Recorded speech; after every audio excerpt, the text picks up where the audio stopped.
인사합시다. 여러분을 보니 남의 얼굴을 본 것 같습니다. 옆에 있는 분에게 인사하십시다. 오늘 하나님께서 우리에게 주신 말씀은 마태복음 25장 19절로 30절의 말씀으로 주인은 돌아오신다. 주인은 돌아오신다는 제목으로 하나님의 말씀을 선포합니다. 우리는 지난주 달란트 잔치, 달란트 비유에 대해서 특별히 한 달란트 받은 사람의 비극에 대해서 이야기를 들었습니다. 남과 비교하는 것이 얼마나 큰 비극으로 갖춰오는가, 시기하고 질투할 것이 아니라, 또 아직 내 달란트는 몇 달란트인지 알 수 없기 때문에 끝에까지 결산할 때까지는 최선을 다해 주인의 뜻에 맞게 살아야 합니다. 이게 아마 다 지난주 설교의 요약이었습니다. 근데 보통 이 달란트 비유를 저희가 많이 설교하고 또 많이 듣지만, 보면 이 달란트 비유를 얘기할 때 달란트 받은 사람에 대한 이야기를 많이 하거든요. 5달란트, 2달란트, 1달란트 받은 사람에 대해서 많이 얘기하는데, 사실 모든 성경은 그렇지만 특별히 이 달란트 비유는 달란트 받은 사람에 대해서도 집중해야 하지만 간과해서는 안 되는 게 뭐냐면 그 주인이 누구인가를 봐야 돼요. 그 주인이 누구신가, 곧 주인 하나님은 누구신가를 봐야 돼요. 왜냐하면 우리가 신앙생활을 하잖아요. 신앙, 믿고 바라는 거거든요. 그러면 믿고 바라는다는 것은 그 대상이 있어야 할 거 아닙니까? 그러니까 신앙생활은 반드시 뭐가 필요하냐면 대상자가 필요해요. 대상. 그러니까 우리의 관점은 어디에 있어야 하냐면 하나님이 어떤 분이시지, 그분은 어떤 성품을 가지고 계시지를 알아야만 한다는 거예요. 우리가 요즘 보면 정치인들이 이제 막 대선 하면서 그런 얘기 하더라고요. 소명의식을 가지고 일하겠대요. 소명의식. 근데 이 소명이라고 하는 말이 보면 기독교 용어거든요. 콜링이라고 하는 말이 소명이잖아요. 콜링. 그런데 우리가 보통 얘기할 때 콜링은 하나님이 나를 목사로 부르셨다, 여러분을 교회로 부르셨다, 구원자로, 구원받는 곳으로 부르셨다, 여러분을 그 직업으로 부르셨다 할 때 우리가 소명, 콜링을 이야기한단 말이에요. 그런데 보면 요즘 정치인들이 뭐라고 얘기하면 자기가 대통령이 되는 것이, 또는 국회의원이 되는 것이 소명의식을 가지고 이렇게 얘기하거든요. 부르심을 받았대요. 부르심을. 그런데 일반 용사가, 일반 명사가 된 거죠. 기독교 용어인 소명이 일반 명사가 돼버렸어요. 모든 직업에서 소명의식을 갖고 일하래요. 그런데 여러분, 콜링이 있으면 뭐가 필요하죠? 반드시 콜링이 있으면 부르심이 있으려면 뭐가 필요하냐면 부르는 자, 콜러가 있어야 돼요. 콜러. 우리의 부르심은 누가 있는 거예요? 하나님이 나를 부르셨다라고 하는 게 우리의 신앙이잖아요. 우리의 믿음이에요. 그런 일반인들이 말하는 소명의식, 콜링, 그럼 누가 불렀는데요? 라고 얘기하면 명확히 대답하지 못해요. 그럼 뭐라고 얘기하냐면 내면의 소리가 나를 불렀습니다. 이렇게 얘기한단 말이에요. 또는 뭐 국민이 나를 불렀습니다. 난 부른 적이 없는데.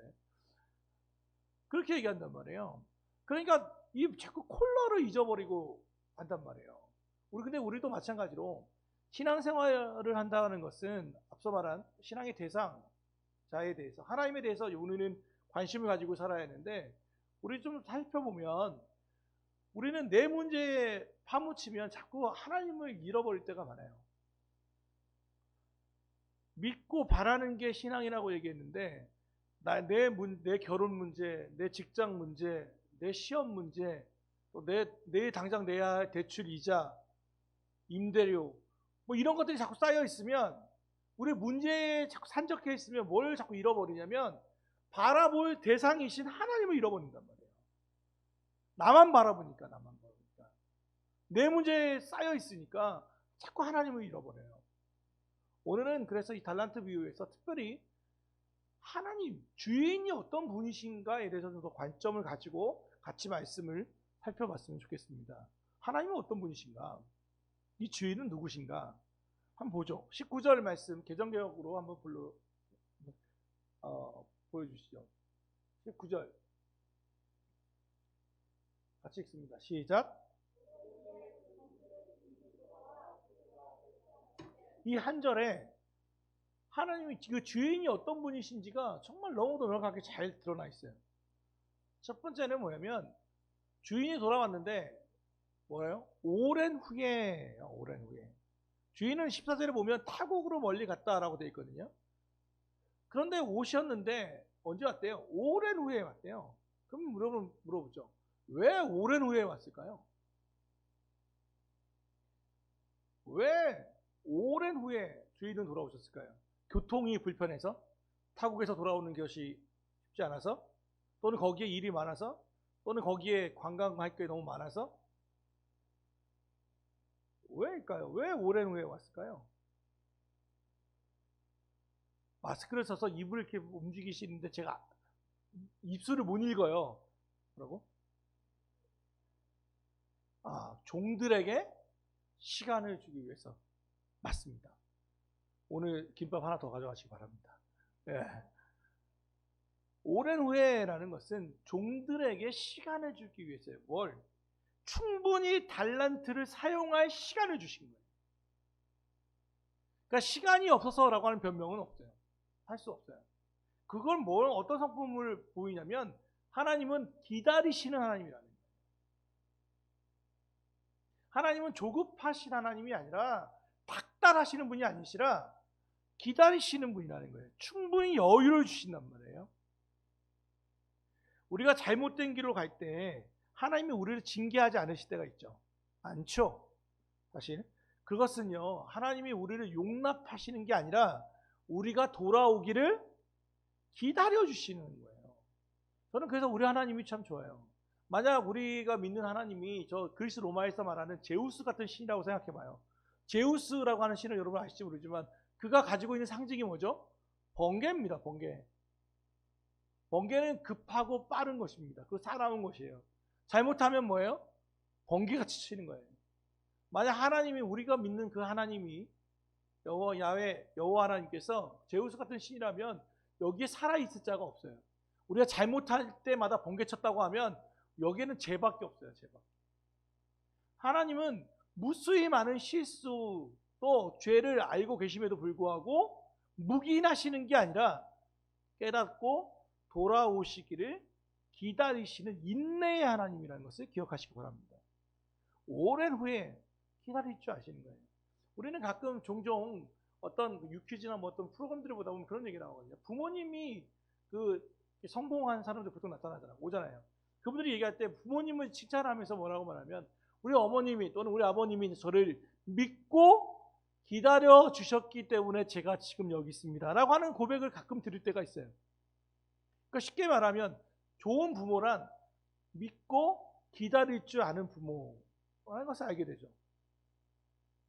근데 우리는 보통 저도 그렇지만 성격이 그렇게 기다릴 줄 알지 못하죠. 빨리빨리 하죠. 빨리빨리. 닥달하잖아요. 야야야 빨리빨리 성과가 빨리빨리 나야 하고 우리는 무언가 빨리 결론이 나기를 바라거든요. 우리 성품은 기다릴 줄 몰라요. 잘. 그런데 하나님은 느긋하게 기다릴 줄 아신단 말이에요. 주인은 충분히 이 달란트 받은 사람들이 자기의 달란트대로 그 재능대로 또는 그 시간에 구애받지 않고 충분히 활용할 수 있도록 시간을 주셨어요. 그리고 그 하나님은, 그 기다릴 줄 아는 하나님은 두 번째 뭐예요? 오늘 설교 제목처럼 그 주인은 돌아온다는 거예요. 오랜 후에 기다릴 줄 알지만 끝이 있다는 거예요. 돌아와서 왜 돌아와요? 결산하기 위해서 돌아와요. 그건 뭐예요? 심판하시는 하나님을 의미해요. 충분히 우리에게 시간을 주시지만 그래서 사람들은 종종 주인이 돌아오지 않을 것처럼 착각하지만 그리고 이것이 내 것인 양 우리는 마음껏 사용하지만 그 주인은 반드시 돌아오게 되고 돌아와서 결산한다는 거예요. 인생에는 주인이 결산할 때가 있어요. 우리가 우리의 삶을 주인이 결산할 때가 있다라는 것을 알고 산다면 어떨까요? 되게 감동적인 프로그램 하나 봤어요. 퀴즈인가? 거기에 장례 지도사 유품 정리하시는 분이 나왔더라고요. 많이 못 봤고 딱 결정적인 것만 봤는데 그분이 그런 얘기 하더라고요. 죽음을 자기는 인식하고 산다는 게 무슨 의미냐라고 물어봤더니 유품을 정리할 분이 그런 얘기를 했어요. 뭐라고 얘기하냐면 죽음이 가까이 있다는 건 이 시간이 얼마나 소중한지를 알게 되는 거다. 그러니까 가족들에게 더 잘하게 되고 가족들과 더 좋은 시간을 보내려고 하고 왜? 언젠가는 헤어진다는 것을 알기 때문에 그 시간이 아까운 거예요. 그러니까 그분이 그런 얘기 하더라고요. 그러면서 유품 정리할 때 팁을 좀 달라고 했더니 그분이 하신 말씀은 똑같았어요. 조급해하지 말래요. 누가 이렇게 돌아가시면 보는 게 너무 아프니까 뭐예요? 유품을 빨리빨리 다 정리해서 다 치워버린대요. 그러지 말래요. 충분히 시간을 가지래요. 왜냐하면 지금 보니까 마음이 아파서 빨리 치우고 싶지만 시간이 지나면 불현듯 그 사람이 그립고 추억하게 된다는 거예요. 그러니까 되도록이면 여유를 갖고 치웁시오. 오늘 19절 말씀과 어떻게 유품 정리하는 말이 똑같지 않아요? 기다릴 줄 알아. 여유를 가져라. 그것 하나는 뭐예요? 끝이 있다는 걸 기억해라. 삶의 끝이 있다는 걸. 메멘토 모리. 그날이 있음을 기억하라. 주인이 돌아오신다는 걸 반드시. 와서 뭐예요? 결산하신다는 걸. 결산하신다는 걸. 심판하신 하나님을 안다고 한다면 우리의 신앙생활은 정말 달라질 거예요. 요셉의 이야기를 우리는 잘 알죠. 보드발의 아내가 모든 종들을 다 내보내고 그 요셉을 유혹하죠. 자, 주인도 없고 종들도 내보냈고 여기에는 너와 나밖에 없다. 너와 나밖에 없다라고 얘기해요. 그때 요셉은 뭐라고 말해요? 내가 하나님 앞에서 어찌 이 악을 행하겠는가? 라고 얘기하죠. 그 여인은 너와 나밖에 못 보지만 요셉은 뭘 봐요? 너와 나 그리고 보이지 않는 하나님을 보는 거예요. 그게 바로 신앙생활입니다. 우리는 자꾸 결산할 대상을 사람 앞에서 하려고 해요. 사람 앞에서만 충성하고 그 뒤에서는 엉뚱한 일을 하려고 하거든요. 직속상관에게만 주권자에게 은혜를 구하는 자가 참 많지만 성경은 그렇게 얘기하지 않죠. 사람이 아니라 그 위에 계시는 진짜 심판주이신 그 하나님 앞에서 결산할 때가 있음을 믿고 알고 살아가라고 얘기합니다. 그 하나님이 있다는 것, 심판할 때가 있다는 것을 안다면 우리의 삶은 얼마나 지금 복된가를 알 수 있게 돼요. 허투루 시간을 쓸 수가 없어요.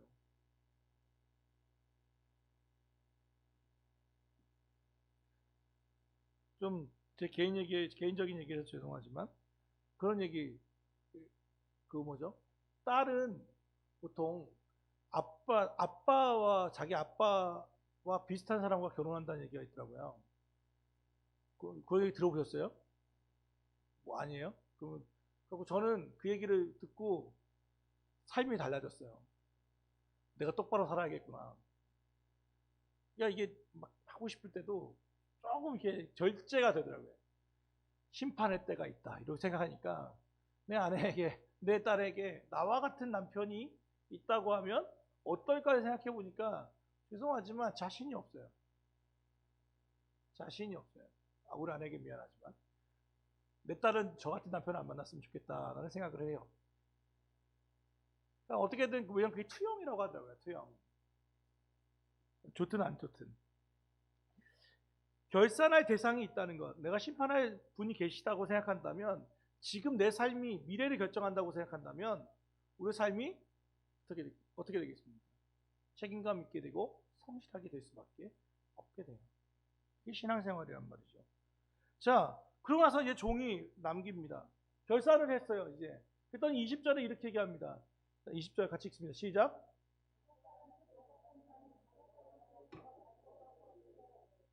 주인이여 내게 5달란트를 주셨는데 보소서 내가 또 5달란트를 남겼나이다. 이 5달란트 받았던 사람의 이 음성이 들리세요? 어땠을 것 같아요? 딱 눈에 띄는 단어가 있죠. 보소서. 이게 뭐예요? 자랑스럽고 신났어요. 지금 보십시오. 이거 여러분 자녀를 키우다 보면 그런 때 있잖아요. 아이가 갑자기 시험 잘 보았을 때 그 아이들이 어떻게 하는지 아시죠? 뭐 또는 칭찬받을 만한 일이 있거나 뭐 하면 뭐예요? 부모님한테 뭐예요? 엄마 봐, 뭐 아빠 봐, 뭐 보십시오. 세상에 저도 보니까 유일하게 제 역사를 전공해서 그런지 모르지만 우리 딸이 100점을 맞았어요. 그때는 어떤 일이 벌어진지 알아요? 세상에 그보다 교만한 자가 없어요. 세상에 그보다 거만한 자는 없어요. 보십시오. 지금 5달란트 받은 자가 어떤 마음이냐면 보십시오. 즐거워요. 기뻐요. 그런데 여러분 생각해 보세요. 5달란트 받은 사람이 5달란트를 남겼어요. 그런데 10달란트가 큰 돈이지만 한 130억 되거든요. 근데 정확하게 얘기하면 냉정하게 생각해봐요. 이게 다 누구 거예요? 어차피 내가 이게 남겼지만 그거 다 뭐예요? 주인 거예요. 주인 거. 주인이 다 가져간단 말이에요. 그런데 지금 이 사람은 어때요? 기뻐요. 즐거워요. 행복해요. 주인의 기쁨이 누구의 기쁨이에요? 내 기쁨이에요. 비록 이 내가 다 5달란트 받은 것이 내 것은 아니지만 주인의 것이지만 이로 인해서 주인이 기뻐한다는 것이 바로 내 기쁨이 돼요. 하나님의 기쁨이 나의 기쁨이 돼요. 주인의 기쁨이 나의 기쁨. 그러니까 보십시오 하고 막 신나는 거예요.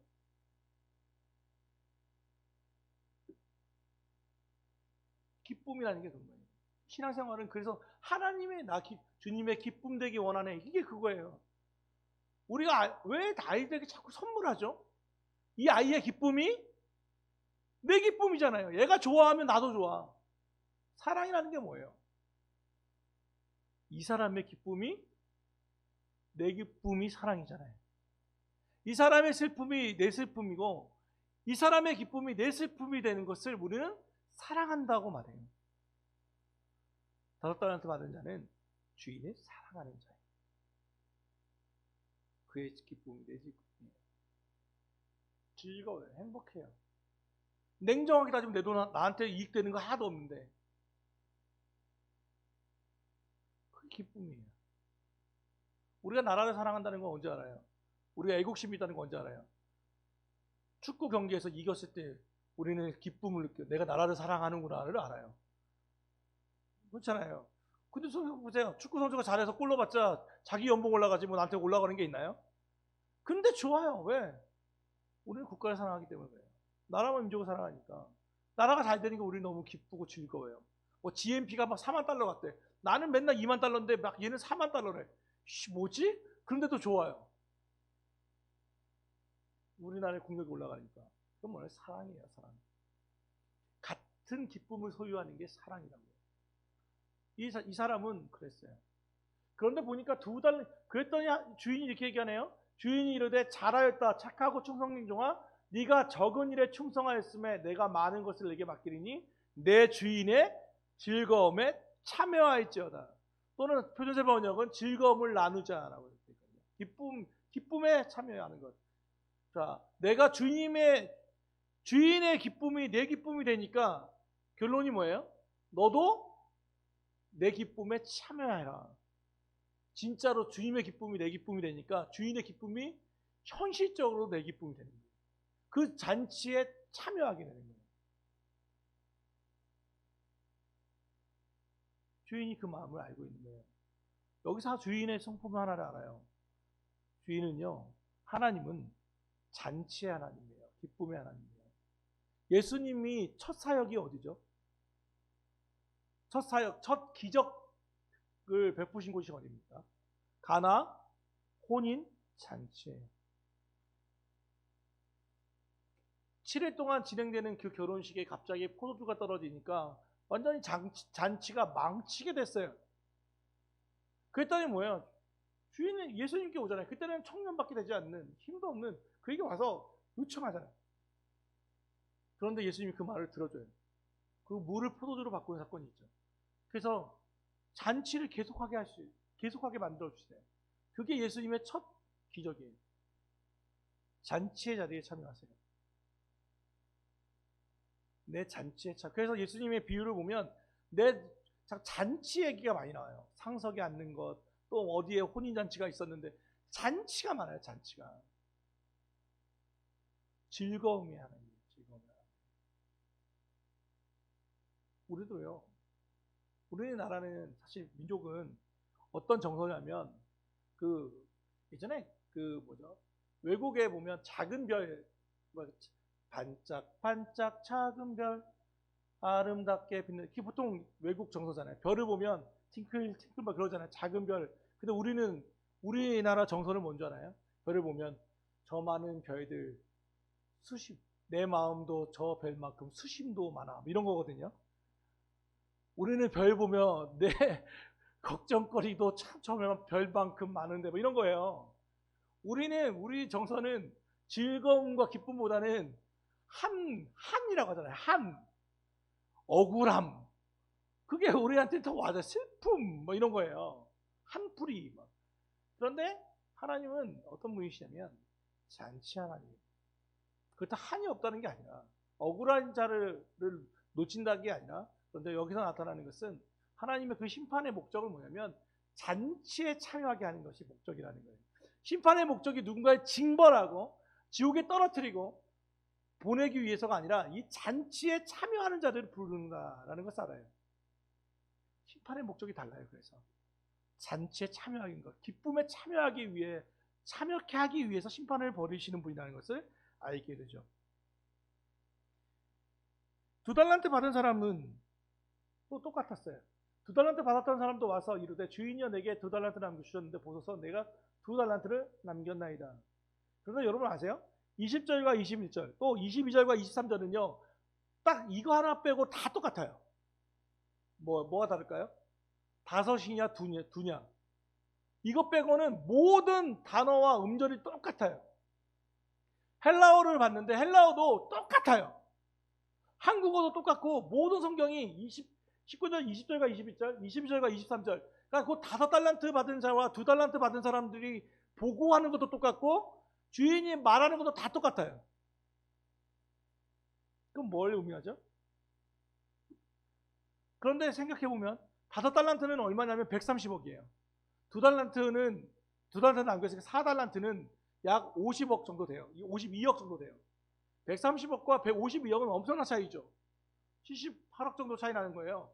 그런데 주인은 이 사람이 얼마를 남겼느냐에 그렇게 관심이 없어요. 똑같아요. 칭찬도 똑같아요. 잘하였다 충성된 종아, 너도 작은 일에 참여했으니 이제 너에게 많은 일을 맡기겠고 내 주인의 즐거움에 참여하라. 똑같아요. 하나님 나라에서는 78억이 별게 아니에요. 더 나아가면 130억도 별거 아니에요. 적은 일이라고 하시거든요. 우리에게 130억은 엄청나 큰 돈이죠. 그런데 생각해 보세요. 지금 세계 1위 부자라고 하는 테슬라의 CEO 머스크에게 130억은 그리 큰 돈이 아니에요. 우리도 그런 경우가 있었어요. 저도 어렸을 때 보면 부모님이 심부름을 시키잖아요. 심부름을 시키면 최고의 가장 기쁨의 소식이 뭔지 알아요? 심부름을 뭘 사가지고 오면 어머님이나 또 아버님이 이 말을 하면 세상에 이보다 더 기쁜 말은 없었어요. 가장 최고의 복된 소식 뭘까요? 잔돈 너 가져라 이거예요. 잔돈은 너 가져라. 이보다 더 복된 소식은 없어요. 그러면 어렸을 때는요 그게 얼마나 큰 돈입니까? 막 그 동전 꽉 차거든요.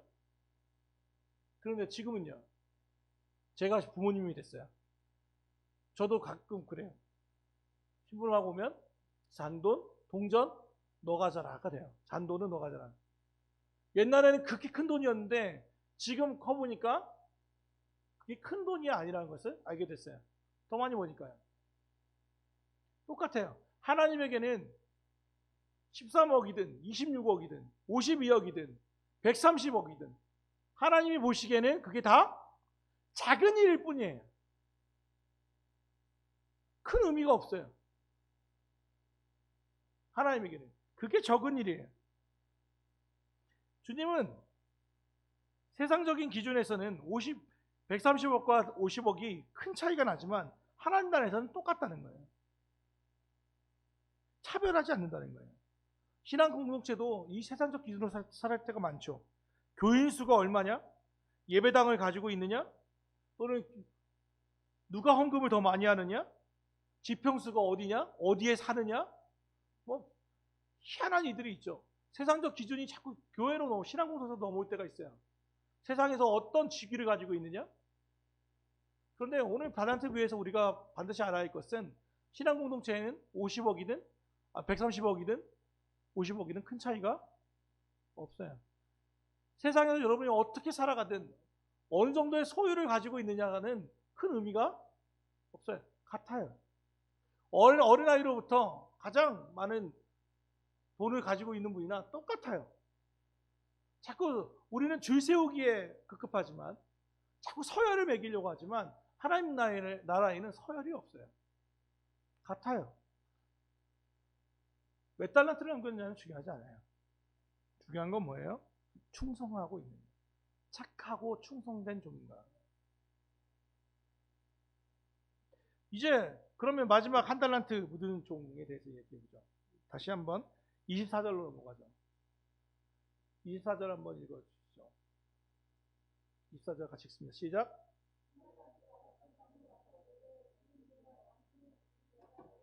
심지 않은 데서 거두고 해치지 않은 데서 모으는 줄을 내가 알았으므로 25절까지 두려워하여 나가서 당신의 달란트를 땅에 감추어 두었었나이다. 보소서 당신의 것을 가지셨나이다.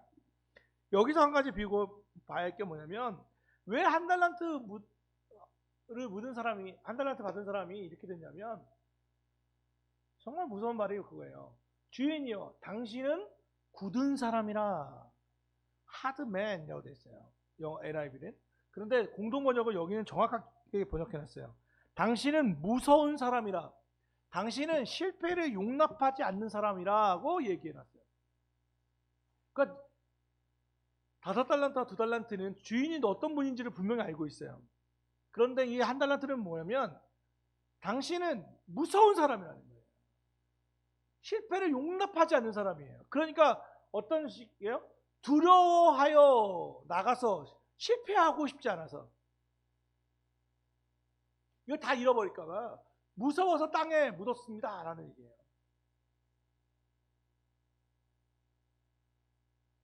우리가 오늘 말씀의 시작을 그렇게 얘기했죠. 신앙생활은 대상자를 알아야 한다고. 오늘 이 말씀을 제대로 본다면 이 한 달란트의 이 사람이 뭘 못하고 있는 거예요? 주인이 어떤 분인지를 모르는 거예요. 여러분 한번 생각해 보세요. 여러분이 알고 있는 하나님으로 판단해 보세요. 만약 성경에 만약은 없지만 이 한 달란트 받은 사람이 이 13억을 가지고 투자했다가 다 날렸다 칩시다. 그래가지고 하나님 앞에 이 주인이 왔을 때 얘기하는 거예요. 주인님, 사실은 내가 최선을 다했는데 이 한 달란트를 가지고 한번 남겨보려고 여기저기 해봤는데 지금 남긴 게 없습니다. 아무것도 없었습니다. 라고 말한다면 하나님이 어떻게 하실 것 같아요? 번개 어이구 우리 새끼는 이러면서 번개를 쳤을까요? Try again. 다시 한번 해봐. 하지 않았겠어요? 우리가 믿는 하나님은 그 하나님 아니에요? 왜? 아니 그건 너무 인위적인 목사님의 자의적 해석이 아닙니까? 아니요, 알죠. 우리는 베드로를 알 수 있죠. 예수님을 3번이나 부인했던 베드로가 그보다 더 큰 실수가 있어요. 달란트 비유를 한다면 이 사람은 다 날리는 거예요. 그런데 다시 뭐예요? 예수님이 찾아와서 뭐예요? 다시 기회를 주잖아요. 네가 나를 사랑하느냐? 다시 한 번의 기회를 주잖아요. 성경에는 무수히 많은 실패자들이 나타나요. 근데 거기서 끝나는 사람이 없어요. 다시 일어서게 하시잖아요. 우리가 믿는 그 하나님은 하드맨, 굳은 사람, 실패를 용납하지 않는 분이 아니라 실패를 연약함을 채울하시고, 예수님에 대해서 얘기하잖아요. 우리에게 있는 대대자는 우리의 연약함을 채울하시고, 똑같은 사람이었는데 우리를 이해하신다는 거예요. 알고 계신다는 거예요. 그리고 다시 기회를 허락하시는 분이라는 거예요. 그러니까 우리가 여기 서 있잖아요, 지금. 그 무수히 많은 죄 가운데 넘어졌는데도 불구하고 우리가 지금 여기 당당히 서 있는 것은 얼굴이 뻔뻔해서가 아니라 하나님의 은혜, 용서의 은혜를 알기 때문이 아닙니까? 다시 기회를 주신 하나님을 알기 때문이 아닙니까? 이 한 달란트 받은 사람은 그걸 몰랐어요. 두려워했어요. 더 나아가면요, 당신의 것입니다 하고 뒀다는 건 뭐예요? 반대예요. 5달란트는 그 사람의 주인의 기쁨이 내 기쁨이지만, 이 사람은 뭐예요? 이 한 달란트는 내 게 아니야. 누구 거예요? 주인 거예요. 그러니까 너는 받았으니까 가져가. 그러니까 주인이 하도 답답하니까 뭐라고 말해요? 야, 이럴 거면 차라리 은행에다 맡겨. 여러분이 보세요. 13억을 가지고 있어요. 투자하는데 너무 두려워. 그럼 어떻게 하시겠어요? 땅에다 묻어 놓으시겠어요? 13억 가지고 뭐 하시겠어요? 차라리 은행에다 놓고 이자라도 받아먹겠죠. 그게 내 돈이라면. 내 거라고 한다면 그게 달라지겠죠. 근데 이 사람은 뭐예요?